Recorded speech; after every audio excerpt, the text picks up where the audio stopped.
Hi, my name is Catherine Miller, and this is my presentation for my Permaculture Design Certificate and Social System Design Certificate for the Permaculture Women's Guild.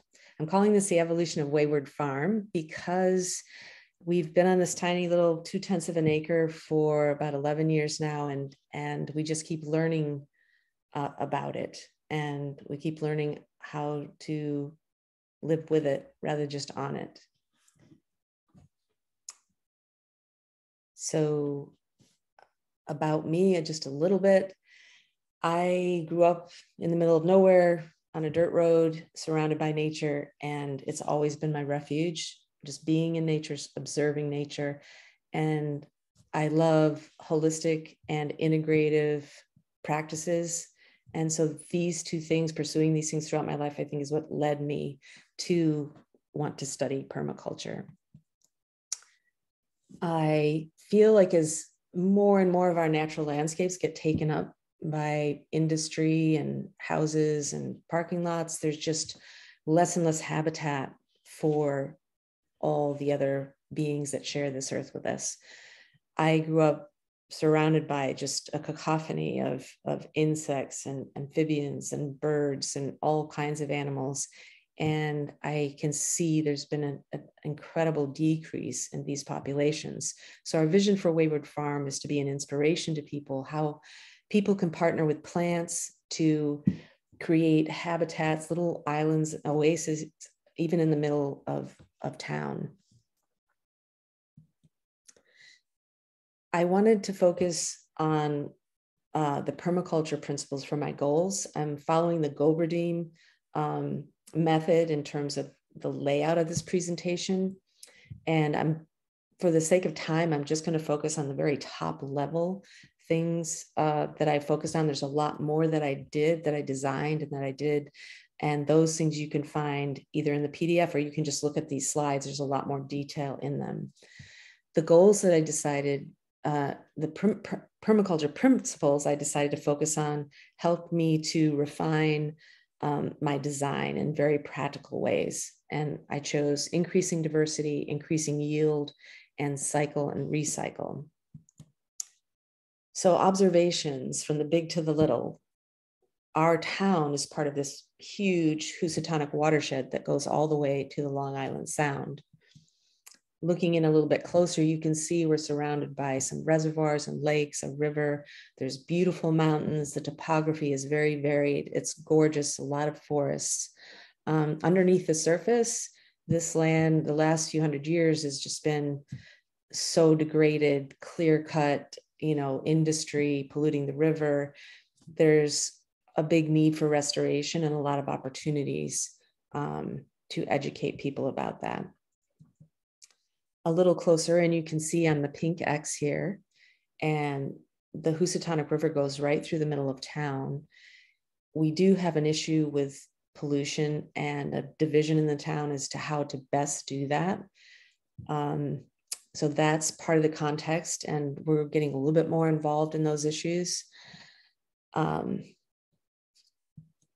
This is my base mat with components. This is a very typical lot, about 0.2 of an acre.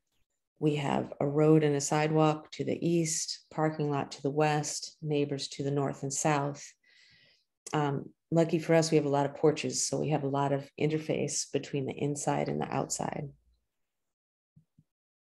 This is what it looked like when we first bought it back in 2010. We get a lot of wildlife coming through. We have a state park right nearby. This is a bear that came to visit. And then this is our house in 2018. I went into a frenzy and planted anything I could get my hands on. And it turns out I had a friend with a lot of lilies.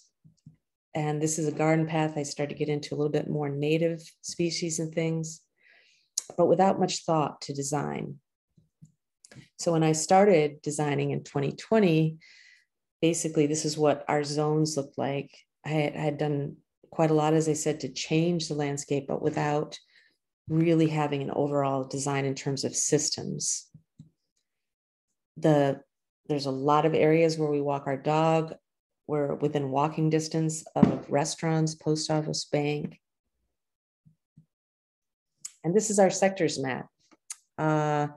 Sectors to me are just one of the most important elements of the design system, is because I just never realized how interesting our little property was in terms of its orientation, its slope, the kind of aspects like the hedge and this whole row of trees along the west side, how hemmed in we really are by traffic and parking lots, and how many people actually go by every day. So there's a lot of interface with a lot of different elements. Water systems, town water is the blue X's, and then the blue circles are the downspouts. We have very sandy, well-drained soil. So it's hard to keep things moist. So this is one of the systems I will be focusing on. My map skills also, they evolved. Let's say this is one of my early mapping attempts, just to really understand the paths and the different areas and what was growing in them currently, and also the potential for further designing on that. We still have a patch of lawn there, as you can see, and lots of opportunity and potential here. Boundaries was also like quite an eye-opener when I consider them. I find I'm a person that doesn't really like to think about boundaries. I like to think I don't have boundaries. So going into this was a little bit challenging, and also very helpful, because once I understood my boundaries, it gave me an access to a creativity that I hadn't had before. The other reason I like boundaries is because I like blurring them. And when it comes to this particular little lot, we've been able to blur the boundaries between our neighbors and create these zones of mutual benefit that have been really interesting to me. And this feed into my social systems design. Resources are also a thing I tend to think of in terms of what I don't have instead of what I do have. And so I found, wow, we have quite a few on-site resources. Some of them are double-sided, like we have a lot of wind energy, but winds can be very drying, and our soil's also kind of dry. But it was interesting to kind of really look at them objectively, and not just look at this little plot that we're on, but look at the local resources around me. With my analysis, I chose to, again, use the permaculture principles to help me focus in on, my best, how to leverage the best actions I could take. I chose to look at it in terms of constraints and opportunities. So in terms of increasing diversity, we have a small lot with a limited habitat. How do I create more habitat? Well, plant more intensively by stacking layers, and plant keystone species like oak trees and goldenrod. They're two species that support the highest number of insects and birds. And I had the perfect areas to plant them in, perfect layers to plant them in. Increasing yield, the constraint was really that some of the bushes and trees that were already here had really limited use for either humans or pollinators. And so the opportunity was to replace these non-productive plants or non-native plants with higher yielding fruiting plants and perennial crops.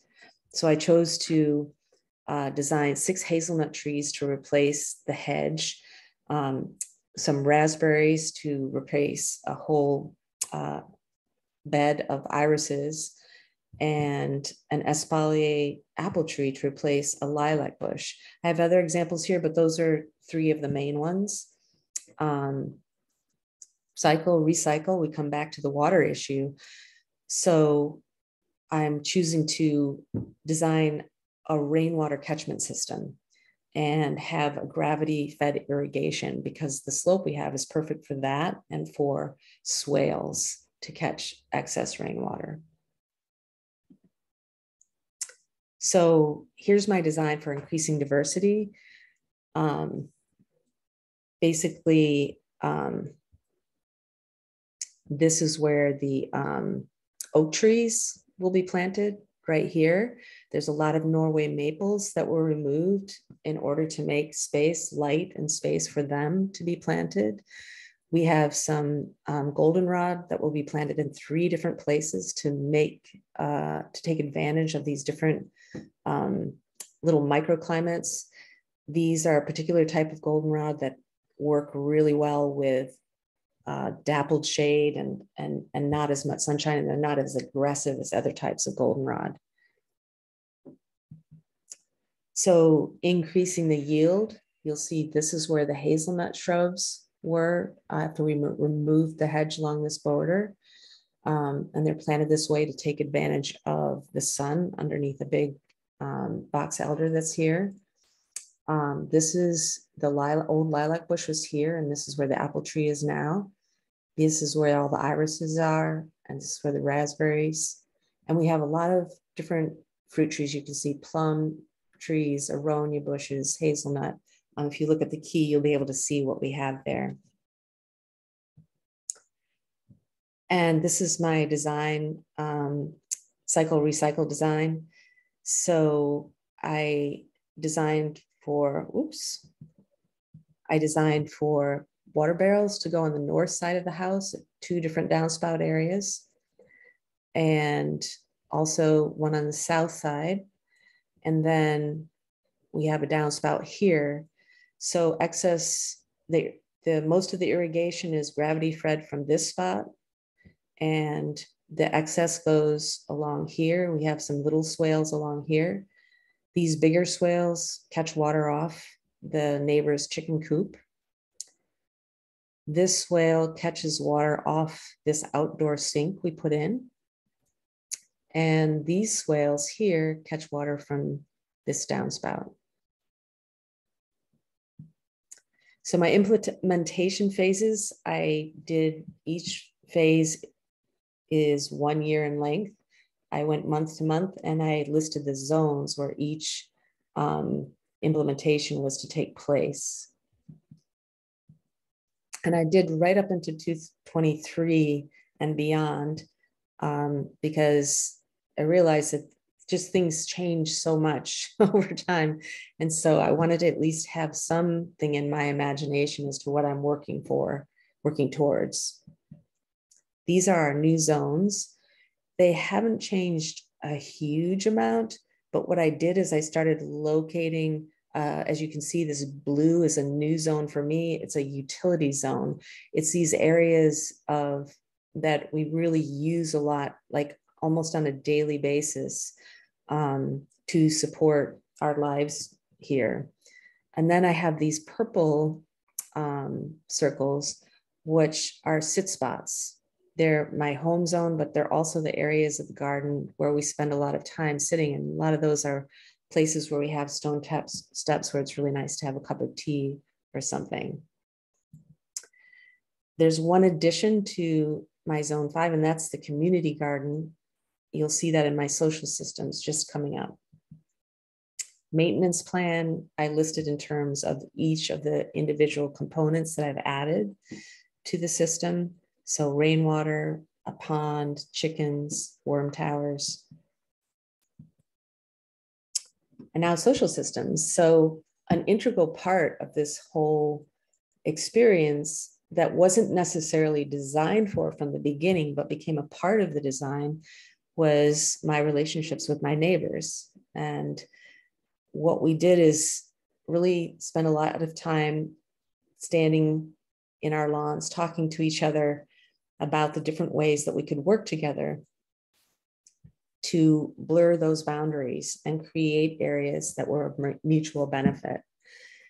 After doing that for quite a few months, Father Brian, who lives to the north of me in the rectory and runs St. Mary's Church, which is to the west of us, he invited me to help him build a community garden for local people to grow produce for them.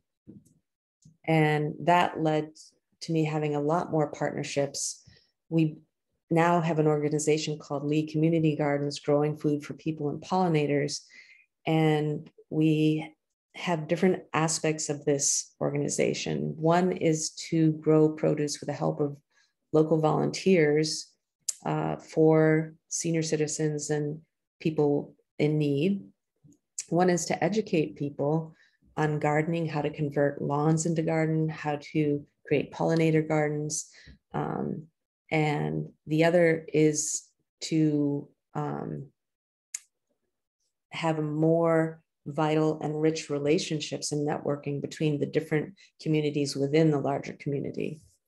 And all of those things are being supported in different ways, as you can see here within this little area. It says Town of Lee.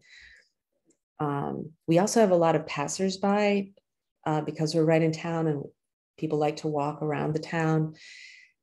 And so I'm working at putting up signs so that those people can start to understand why I have a messy garden. And I also will be putting up signs to invite people to come at certain times during the summer to come and do more formal tours. I have a friend who's creating a brochure for us with a little map on it so that we can, people can see as they go through the garden and they can take it home with them. So these are all things that have happened as a result of relationships with my neighbors. This is a little map of the different relationships that I have and where they are within the town. And this is our plan this year for the community garden that's right behind to the west of me. These are some students from the college internship program who came last year to help with the garden. This is a local family that helps us with the harvesting and distribution of the food. And this is one of the deliveries that we made to the senior center right across the road from me. And they were delighted. I lived across the road from the senior center for, 10 years before I actually really ever went inside and got to know people. So this was amazing. And we had quite a few different people going and delivering food and getting to know people. So there's a lot of cross-pollination happening amongst people as well as amongst the plants and animals. So this is my final evaluation really is out of all the Groberdine elements, I think the observation element was the one that was probably the most challenging, even with all my meditation background, because I needed to slow down and not just see a problem, see the solution and fix it, but actually slow down and look at the larger goal. What are my larger goals here? Is this solution short-term or long-term? Is this just because I need some instant gratification, or is this really the best answer for the problem that I'm seeing right now? I love this course. I love the fact that it's created by women for women. And it's given me a lot of confidence in moving forward and doing this as one part of my career. So I want to just thank everybody who had a part in this. And I'm looking forward to seeing what comes next.